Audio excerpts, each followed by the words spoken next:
On the subject of the DepEd, we are still looking into it.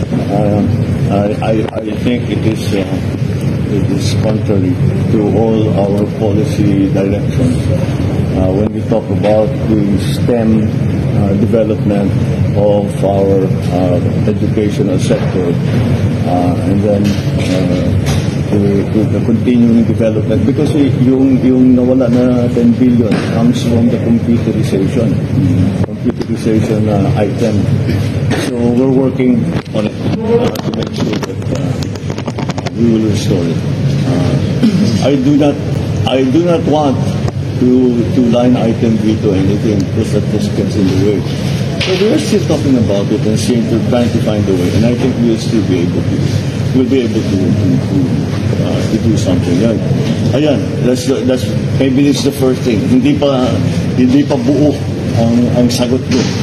Pero sasabihin ko na sa inyo, tinatrabaho namin yan. At kailangan na kailangan. Hindi, the